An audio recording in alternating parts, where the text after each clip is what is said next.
Hi there and welcome to Power Play. I'm Vashi Kapelos in Ottawa on this Wednesday. Tonight, Alberta wants to take on a pipeline.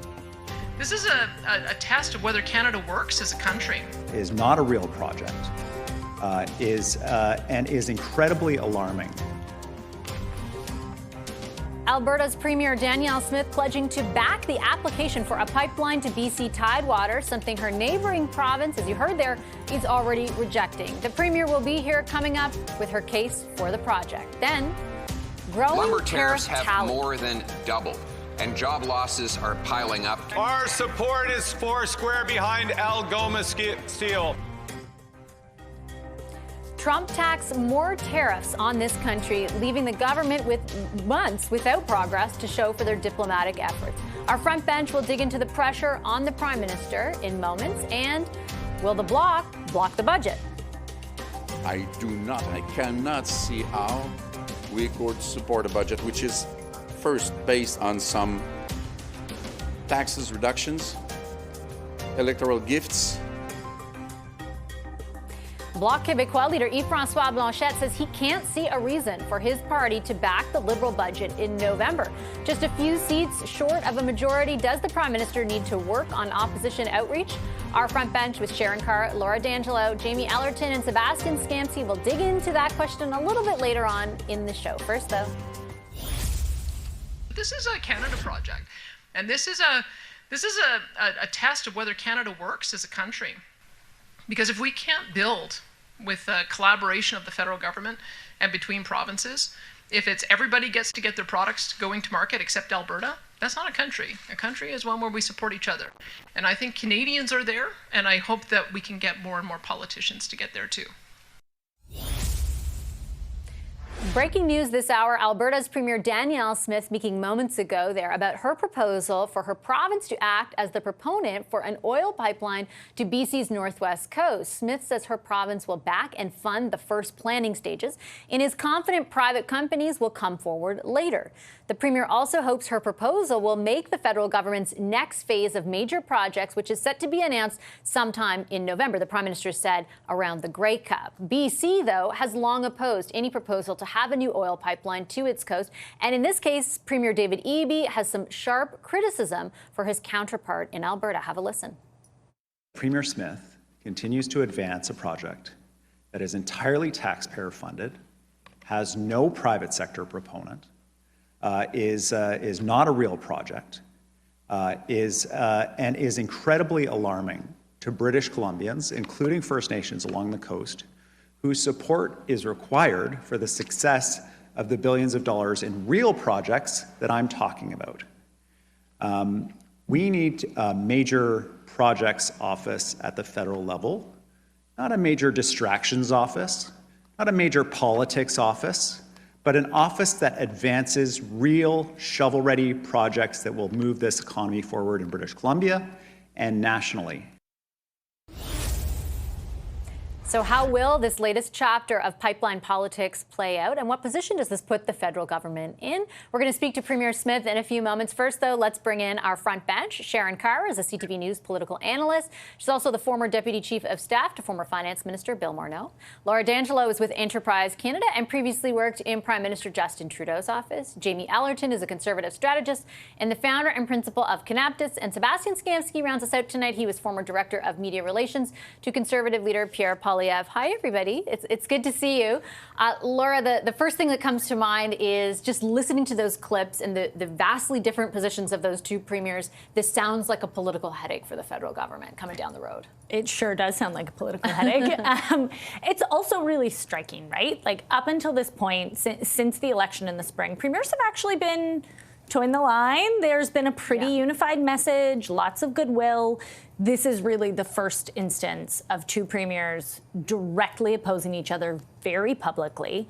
And I would say, Premier Smith's decision to make this announcement today, clearly without a lot of consultation around that First Minister's table, is the first real example since the spring of a premier coming out really publicly and making a very political play for their province. And I actually don't have a ton of opinion on whether it was good or bad, but it is really interesting to me that that's the move that we're making right now.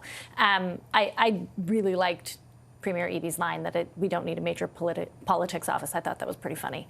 But I think the federal government is in for a very tricky navigation here, and to date they've been pretty good at managing the Premier. So we're gonna see how it goes. Laura's point, Jamie, is well taken. Right, there are not a lot of examples over the last 6 months of public disagreement between premiers, and that has allowed the federal government to sort of play the role it has in facilitating a good relationship in the face of the crisis we face vis-a-vis the United States, or the threat we face versus the United States. This certainly feels different.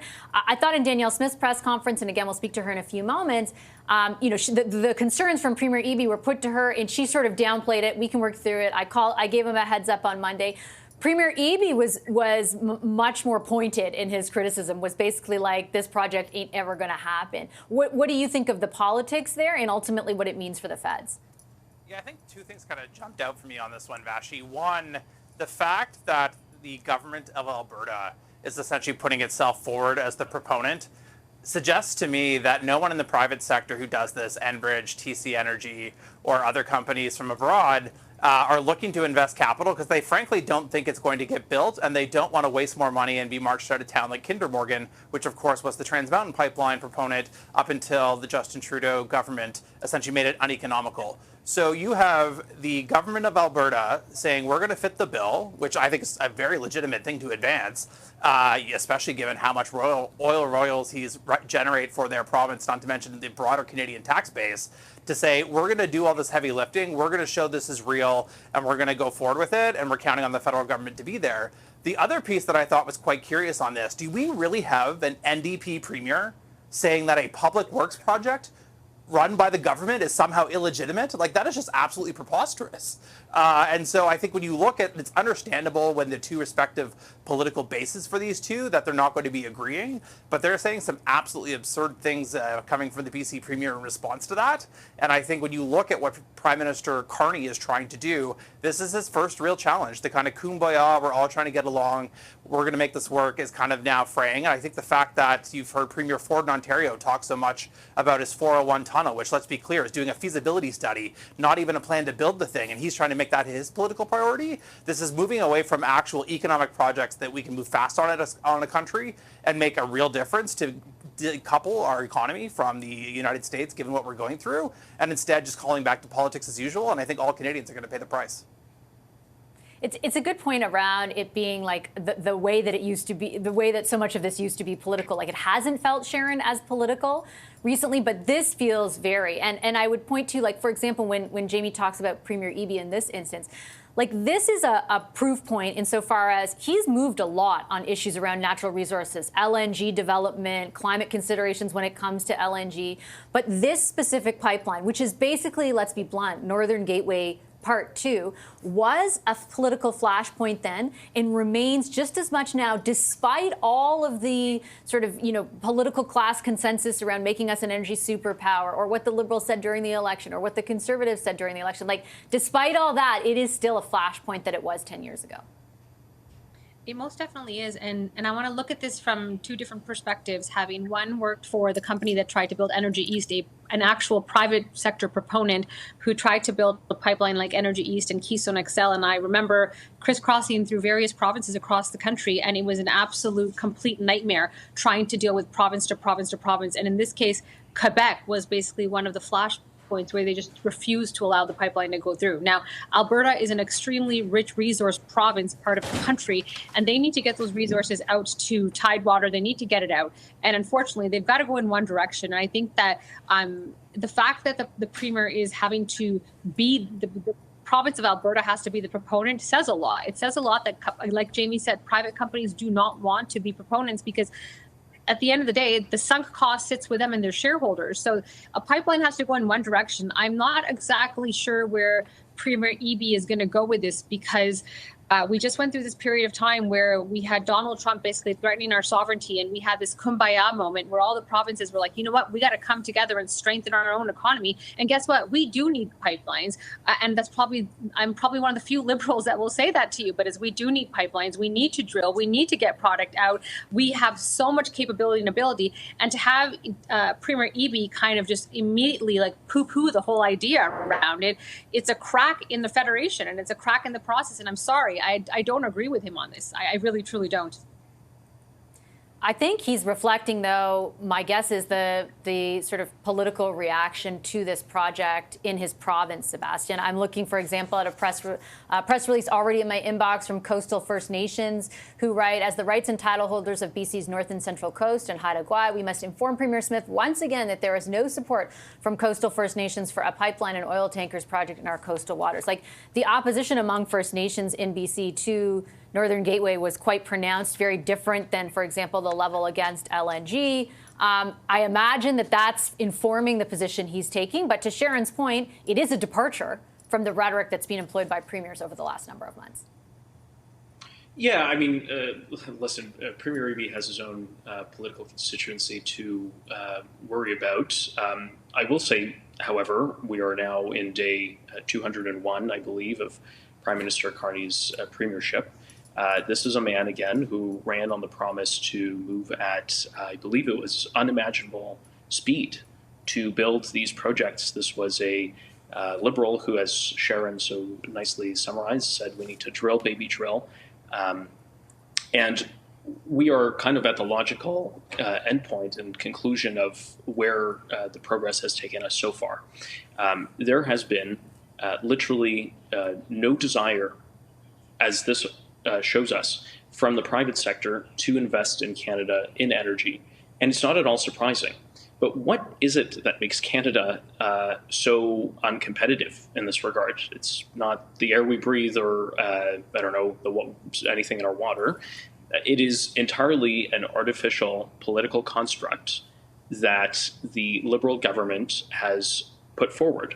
I mean, I appreciate the panelists talking about the various interprovincial considerations here, but this really rests on the federal side. The whole point of the campaign, the whole point of this prime minister during the campaign and platform he put forward was that he was the one to bring everyone together and make sure these big projects get built. So, of course, no company wants to invest here if we have the emissions cap in place. No company wants to invest in Canada if the tanker ban remains in place, if C-69, the anti-pipeline bill, remains in place, the industrial carbon tax remains in place.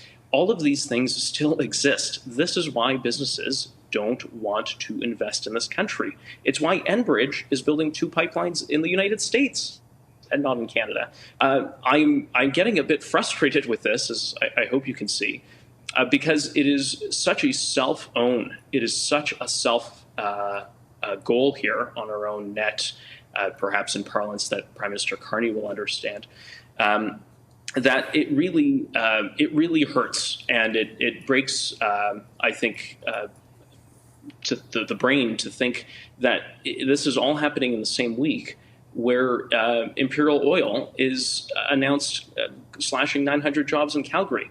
Like, we need to give our head a shake. And Prime Minister Carney, who promised to bring everyone together to build these things, needs to actually do that by getting those Liberal laws out of the way.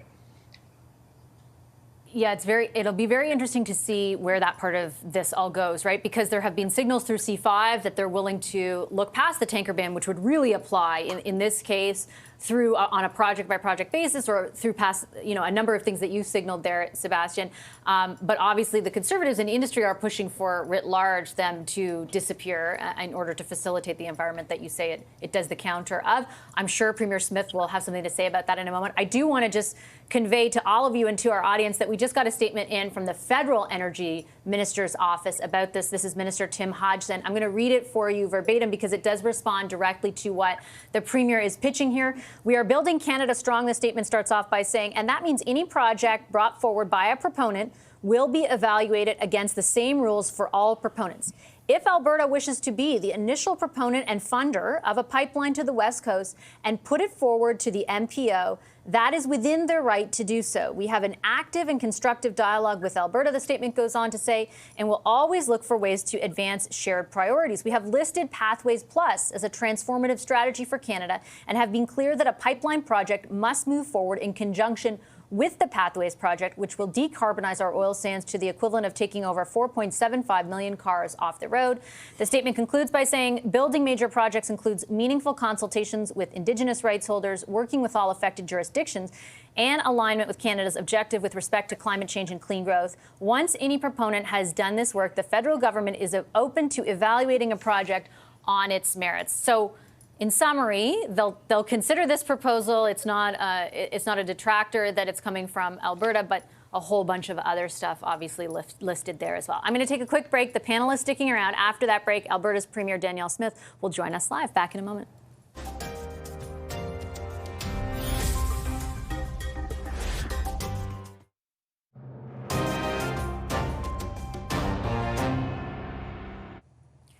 Welcome back to Power Play. Just before the break, our front bench panel was digging into pipeline politics. Alberta Premier Danielle Smith is ready to go it alone, as it were, announcing Alberta will back the initial planning stages of a West Coast pipeline and calling for the project to get the Carney government's major projects fast-tracked by the time the next list is out, aka the Grey Cup. So why now? Premier Smith is with us live from Calgary. Hi, Premier. Pleasure to welcome you back to the program. Thanks for making the time. Hi, Vashi. Back in June of 2025, so just a number of months ago, you told Bloomberg, I hope all of the financing for this project comes from the private sector. I don't think governments should have to be involved in financing this. The laws that exist around the environment and regulations are the same. The greater context is the same. What changed? We are prepared to put $14 million on the table to get us through the first couple of stages. One would be the technical analysis and understanding what the route might be and some initial consultation to get it to a point where it can be approved by the Major Projects Office. And part of the feedback that we got from the industry was that they're not prepared to take on the risk of moving forward on this until we can see some major changes in some of the laws. So I've proposed what I've been calling the grand bargain with the federal government. Let's address the 9 bad laws. Let's commit to a bitumen pipeline, and let's commit to the Pathways project. And I think that that's going to be a path forward if we can come to those agreements together. So we just wanted to push this forward to break through the logjam and see if we can get that approval from the federal government.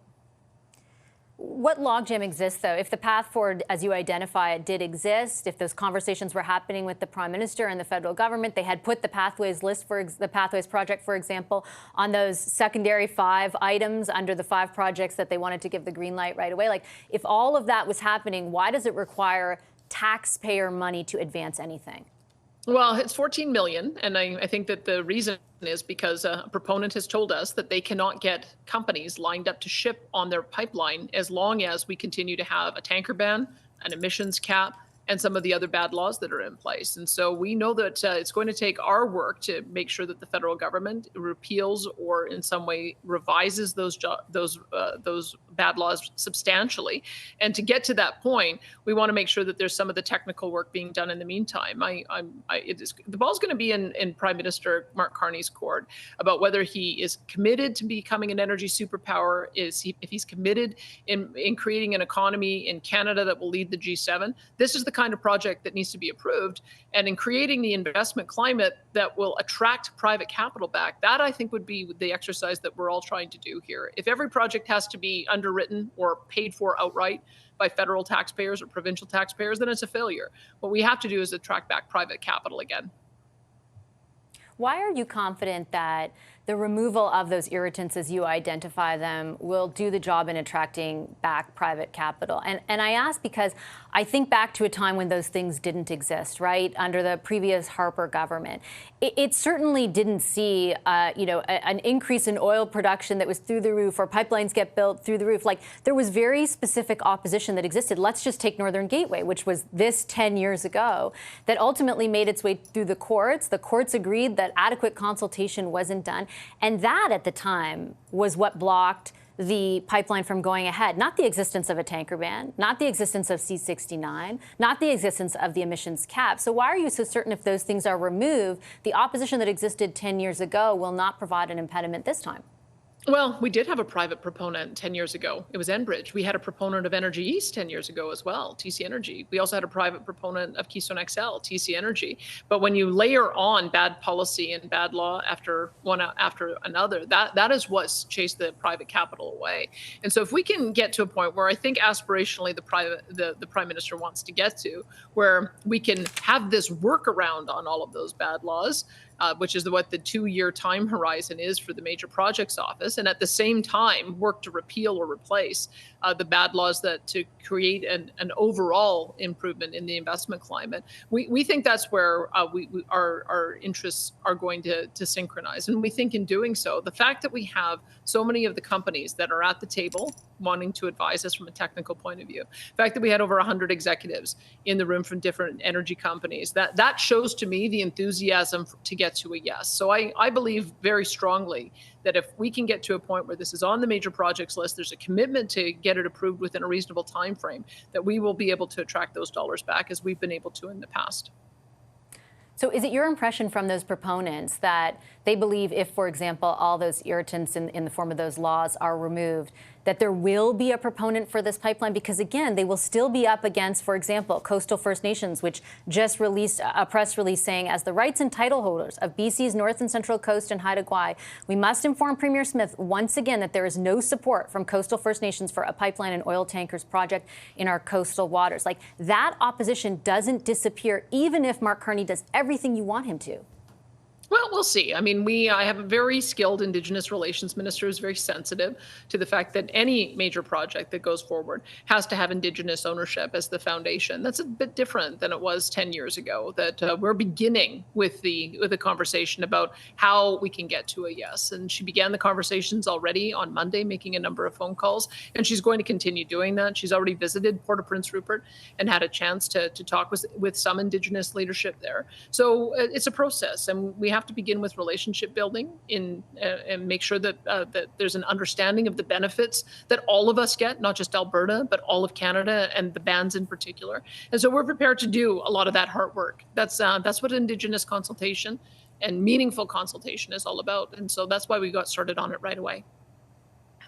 And I do understand your point about endeavoring to change that. And if it were, 1 or 5 or even 10 First Nations that had expressed some opposition to this, I can envision a path forward. But I think it was 61 First Nations 10 years ago that expressed opposition, so much so that they took it all the way through the courts and ultimately got a decision in their favor. How much taxpayer money are you willing to bet on something like this when the track record is what it is?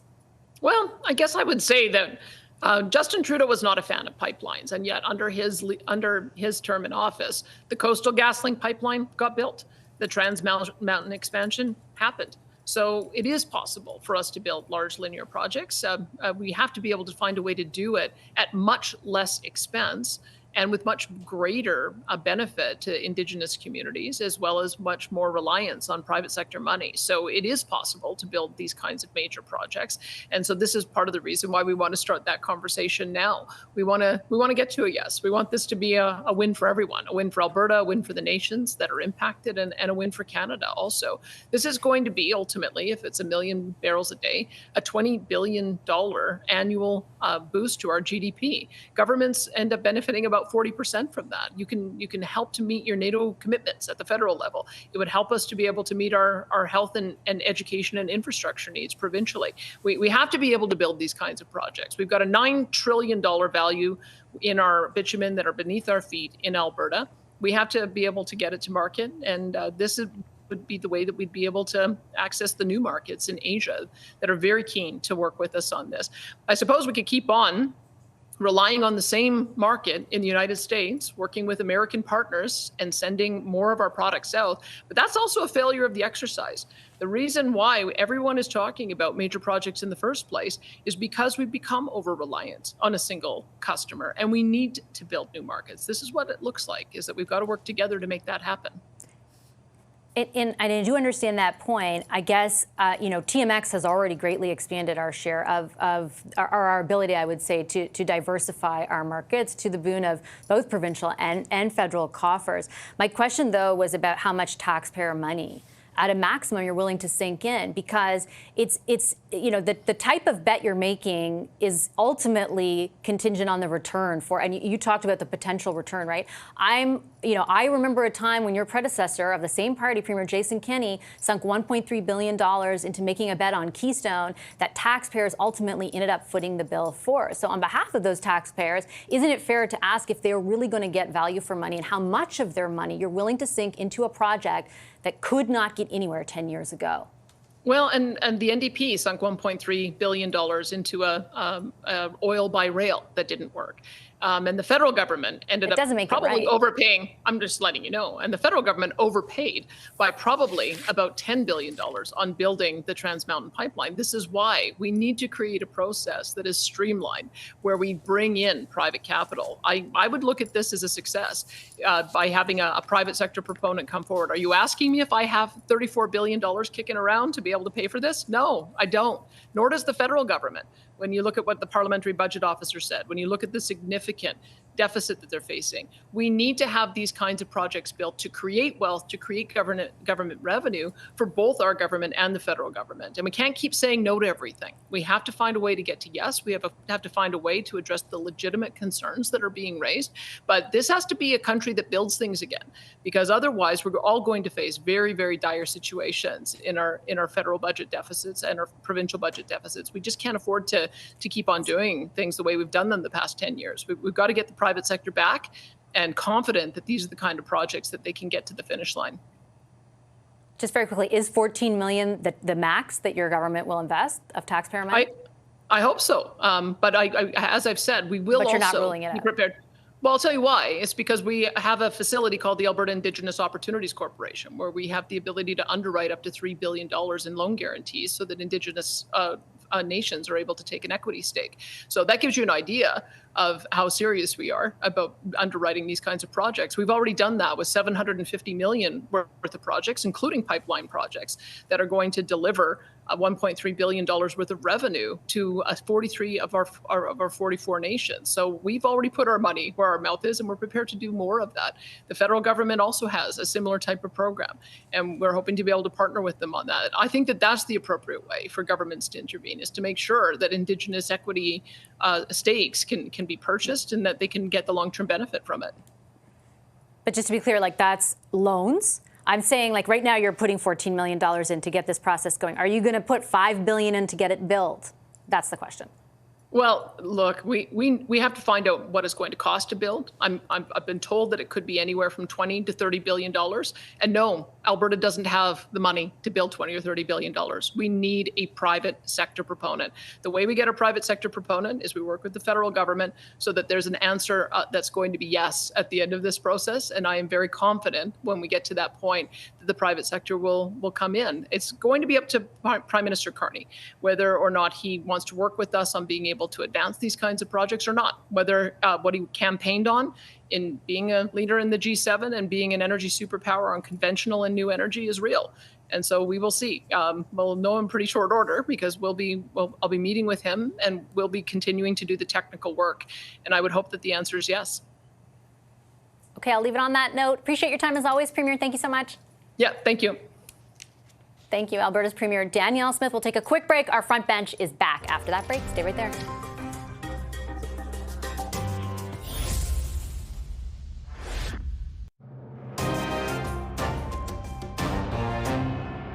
Dennis Mills, new book, hot off the press. Have you talked to Donald Trump recently? Yes. What did he say? We have been very clear from the beginning that supply management is not a subject of negotiation with the Americans. It will not be, it is not or will never be on a negotiating table as we look at a review of the CUSMA agreement. Few comments there from the federal government on the status of trade talks between Canada and the U.S. just one day after President Trump revived the idea of Canada becoming the 51st state. Since Prime Minister Mark Carney's self-imposed deadline, August the 1st, to reach a deal came and went, talks are ongoing, but progress appears stalled, with Trump slapping new tariffs just this week on industries like softwood lumber. Let's bring back our front bench: Sharon Carr, Laura D'Angelo, Jamie Allerton, and Sebastian Skamsky. A lot of the back and forth today, Jamie, reminded me how little we know about what is actually happening. And I understand part of that is, you know what I mean? Like, I understand part of that is a strategy, but part of it feels, I guess, like we're in the dark about something that we are day in and day out told is like an existential threat to our economic survival. Do you think there needs to be more transparency? Do you expect any more transparency? What do you think is going on here? Yeah, I think I'd first say shout out to Tanya McCharles at the Toronto Star. She had a pretty in-depth feature kind of lacing that through and taking her readers to that exact dynamic. I think this government feels like they broadly still have Canadians on their side, and they're happy to have people continue to kind of murmur at the margins that they need to do more while ultimately putting all of their stock into the budget. The fact they've kicked it from the fall to October to now actually November kind of shows that they're going to try and ride this out as long as possible. And I think this is ultimately where the clash between Prime Minister Carney's technocratic instincts and the kind of CEO of Canada, as he's kind of embodied himself by sharing very little, is going to clash with the reality of politics. You saw Premier Smith and Premier Eby in your last guest talk kind of how what those divisions are. Supply management reports. Minister LeBlanc, of course, said that's not on the table, but we know they've actually expanded quota and market access, even if marginally, with past trade agreements. So the fact that he says it's not on the table, quite frankly, totally bogus. Don't believe him. And so a lot of this kind of these internal conflicts and contrarian kind of paths that can't coexist are going to kind of come to a head. But I think politically, this government is betting that they have the leeway to at least get through to their budget before they actually have to deal with the consequences. Do you think they do, Sharon? Have that leeway? I think there's a bit of leeway. I think we can do two things at one time, right? The conversations with the U.S. are going to continue, and I do think that there is a strategy here the Prime Minister is using, and not everyone is probably going to like that, but the strategy here is not to be negotiated in public, specifically not him to be negotiating in public. So we see Donald Trump is going to continue, and the president's going to continue to say things, and he re-brought up the whole idea of a 51st state yesterday, but I think the most important thing for Prime Minister Carney is to not react.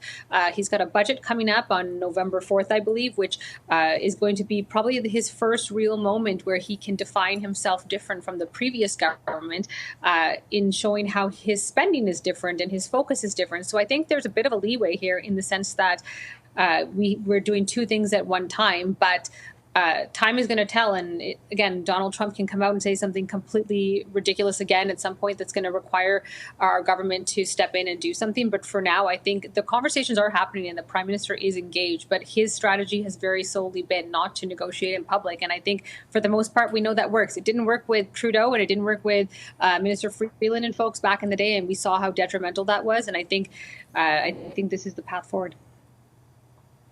My thing, Sebastian, though, is like I'm not asking anyone to negotiate in public, and I do understand the impulse not to be reactionary, right, and not to further inflame things. But like we just had a campaign based almost solely on this issue, and we have no idea if anything is happening behind it. Like I'm telling you to the point where a reporter asked the Prime Minister, "Have you spoken to Trump today?" He said yes, and then a series of follow-up questions ensued, like very complex ones, like when. Before or after the UN, and like we couldn't even get an answer in response to that. Well, Vashi, I mean, first of all, I just want to point out it was Prime Minister Carney that set out his own deadline for a deal with President Trump, which has come and gone, and seemingly nothing has occurred with it. So he has actually, when convenient for him, tried to bring this into the public forum. To that point, I think, I'm glad there were journalists who were yelling questions and asking the Prime Minister for a change to give us some updates. He did some days ago, I think, also deliver a perplexing response about who he met with in the UK, where he almost seemed bothered to be asked what it is that he is actually doing on these trips that he's taking around the world. Yeah, I mean, look, we may not know what is happening in those behind-the-scenes conversations. What we do know is what is happening in our own country and in the domestic space that Prime Minister Carney does have control over. And if that is any indication of how our international politics are being conducted, then I'm very, very afraid for our economic future. It is incumbent on Prime Minister Carney to set the right conditions in our country for that business investment that we just talked about in the previous segment that Premier Smith just spoke to you about. And that is absolutely not happening. There are so many things that we can do internally in our own country to prepare ourselves for whatever may come with President Trump or with any other country we set to trade with. And none of that is happening. Right. And so I think that that's a failing grade. And I'm, as I said, very worried that we're on track to not be passing on the international scene either. I think that the Liberals, and Laura, you can say that you can defend it, more adequately than I can. They would counter that, like the building blocks are being put in place, particularly when it comes to the international relationships. And again, like I have some sympathy for the idea that this stuff doesn't happen overnight. That there's, you don't want to be reactionary, but I just don't know, like. Who are we bringing along in this? You said you would stand up. I don't know how that is happening. Now supply management could be on the table. Then publicly they're saying it's not. Like, these are big sectors and people whose lives will be impacted. I wonder, like, how long it stays like this. Yeah, and I think there's a couple of things there, right? I actually don't disagree to your point that Canadians need some words of comfort, right? These are a lot of jobs. The economy is scary. Like, I actually don't disagree that it would be nice to get a weekly, things are going, even monthly at this point would be nice. We're negotiating. But the not negotiating in public part of this is very real. And we have seen Donald Trump be so reactionary and so volatile that part I do think is real. And I respect the Prime Minister's decision to keep those conversations private. To your point about it takes time to build things, like I'm not really sure if people, want a switch to be flipped and all of a sudden everything changes, right? That's not how it works. The Prime Minister is traveling around the world to try to diversify our trade and try to build relationships so that we are less reliant on the U.S. That takes time. They aren't overnight, all of a sudden everything's going to change and investors are just going to flood here, right? You have to build those markets, build those relationships. And I would argue that the Prime Minister is taking time to do that in a way that I think Canadians understand. We'll see, right? I mean, the promise was we're going to do it. So we'll see. Okay, I got to leave it there. Thanks, everybody. Thanks to our front bench, Sharon Carr, Laura D'Angelo, Jamie Allerton, and Sebastian Skamsky. We're back in a moment with one of the three people running to replace Jagmeet Singh.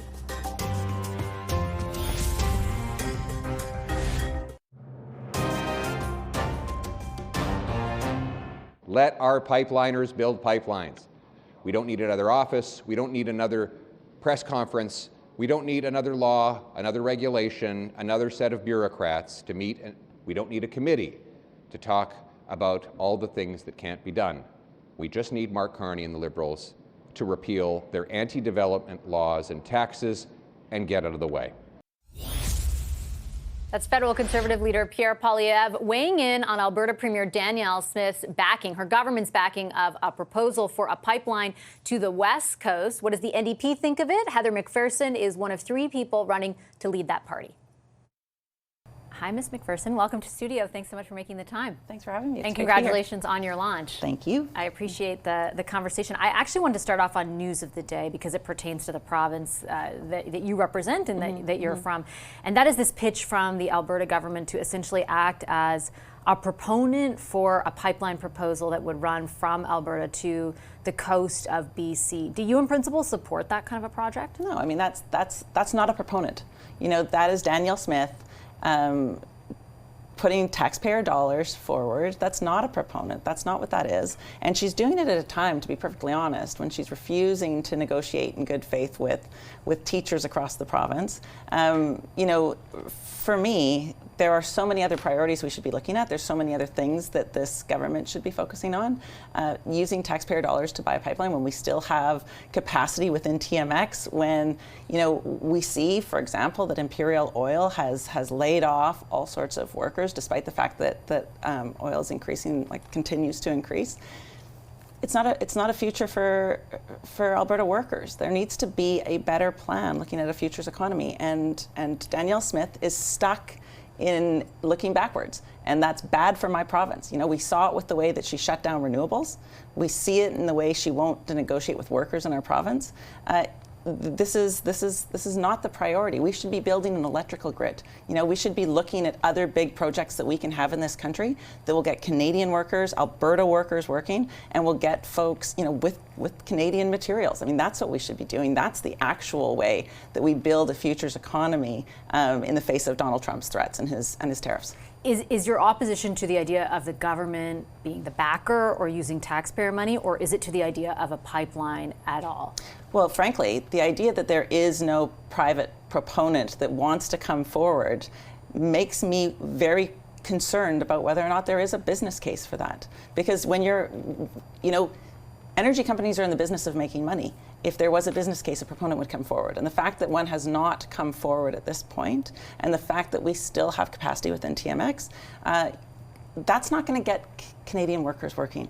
I'm concerned about folks in my province having jobs.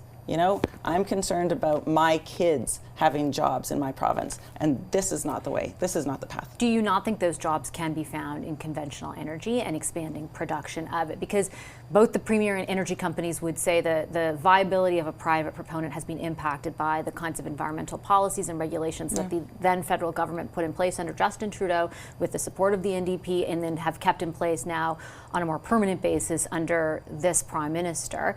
They would also argue that putting extra capacity into the system and being able to export more, as has been the case with TMX, which did greatly close the differential and impact provincial and federal coffers, like that could be replicated. Are you don't buy that at all? Well, so first of all, I mean, regardless, there is no proponent. I do not consider the province of Alberta being a proponent, but I also want to say really, really clearly, there are other priorities that would get those same workers working, that would actually position Canada in a much better place for a futures economy. And the electrical grid is such a good example. It helps us decarbonate. It gets folks building a big, nation-building project that we need, that brings electricity between different provinces. We see, listen, Texas has the most renewables in the United States. Alberta should be investing hugely in renewable energy, and instead the Premier is shutting that down, and those companies are making choices to go to other places. That's not great for Alberta. That's not good for our economy when we're chasing away. And to say nothing of the fact, Vashi, like her playing with separatism and creating an environment of insecurity and uncertainty is bad for the Alberta economy, and she should know better. I take your point on that. I take your point also on renewables. Is it though an either or? And I'll tell you why I'm asking so directly, in particular about conventional energy. Under Jagmeet Singh, your party, in large part, if not in every instance I can remember, opposed the expansion of new pipelines. If you were to become leader of the party, for Canadians watching tonight, in principle, and I take your point on the proponent as well, I would like to be able to ascertain for them where your party would sit on that issue. So we're going to have all sorts of conversations about what this energy pie looks like. And I think we do need to have a grown-up conversation about energy in this country and energy sovereignty. Canadians need us to be having that conversation. And that means that, oil and gas isn't going away today. It's not going to. It's part of our energy makeup and how that goes forward. But as we build our future economy, as we go forward, we need to be looking at ways to move more towards renewables, more towards those technologies and those sectors and that energy that can provide jobs. The rest of the world is moving away from oil and gas. I'm not saying it's not really, not the United States, not at all, right? I don't think we should biggest be, economy. Frankly, I don't think we should be doing too much mentoring of that. But not the idea is, like, I want us to have. It's not what it was 5 years ago. I want us to have a reasonable conversation about energy in this country. And so I'm not going to say yes or no to any hypothetical projects. I will say in this situation, with this project, there is no proponent. And the fact that the Premier is willing to use taxpayer dollars when she has no mandate to do that, and not use those for the things that Albertans are most worried about right now, our healthcare system, our education system, those things that people are concerned about, is a worry for me. I could not support a pipeline that Danielle Smith wants to pay for with Alberta taxpayer dollars, instead of investing in those things that will make our electrical grid more sustainable, that will help our education and healthcare system, that would invest in housing and all of the things that I think Albertans care more about right now. I want to broaden the conversation to the way in which you envision leading the party. And in particular, I've heard you on a number of instances since you launched talk about, abandoning the idea of a purity test and widening the tent. Succinctly for people watching tonight, how would an NDP under your leadership be different than the party that existed under Jagmeet Singh's? Yeah, so the big proposal I'm putting forward for the leadership of the NDP is to broaden to make a bigger table. To set a bigger table. I talked at my launch about when I was young, and we had these big chaotic family dinners, and we would put doors on chairs to make more tables that we would then snake throughout the house because we had so many people. And so it wasn't shutting down. It wasn't telling people they weren't able to be there. It wasn't telling people they couldn't come. It was making sure that there was more room. So that doesn't mean that we change the values that we believe in as New Democrats. New Democrat values, that the value of taking care of our neighbors, the value of taking care of each other, of fairness, of justice, all those values are the same. They're the values that so many Canadians believe in. But what's different is who we talk to and how we talk to them. So who didn't you talk to under the last leader that you would be talking to now? Like, what does it really mean? I think we need to be on the ground across this country. The fact that we don't have a seat in Southern Ontario is a big problem for me. So I've spent the summer talking to people across the country. I've been in Hamilton and London and, Toronto and Halifax and Vancouver, all over, because I think we really need to go back to sitting down in union halls, sitting at kitchen tables, going to church basements. And I also think one of the things that's so important is that we meet people where they're at, we talk to people about the issues that are so important to them, and we listen. And that's key. So listen, I love the New Democratic Party. I love how we want to fix all the things. But right now, people are deeply worried in this country about affordability. They're worried about jobs. I have a 17 and a 20-year-old. Youth unemployment in my province is skyrocketing. Folks are worried about their jobs. They're worried about the jobs for young people and their family. People are worried about how much groceries cost. Again, I'll go back to that 17-year-old. I can tell you exactly how much groceries cost because I have a teenage son. Those are the things that people are worried about. So we're not changing our values. We're not changing who we are as New Democrats. We're changing how we talk to people and where we talk to people. Could you fight an election as soon as this year or early next year? And I ask because today the leader of the Bloc Québécois talked about he couldn't see a way to support the federal government's budget. We are in a minority parliament. I think that given the outcome of the election for your party, fundraising, people would say, as they have for a long time, no way, you're not going to be able to. Will you be able to? Of course we'd be able to. Of course we would be able to. I mean, listen, I win elections in Alberta. I'm a New Democrat who wins my seat in Alberta for the third time. We don't have as much money as the other parties. That's true. We don't come from that. We come from working class Canadians. We come from farmers and working class urban folks, and those are the people that make up our party. We'll do the hard work. We'll be ready for an election, absolutely. And if Mr. Carney doesn't understand how Parliament works, particularly how minority parliaments work, that's a choice he's making, to be perfectly honest. Okay, I'm going to leave it on that note. Ms. McPherson, thanks very much. Best of luck in the candidacy. Thank you. Thank you so much. We're back in a moment. Stay right there.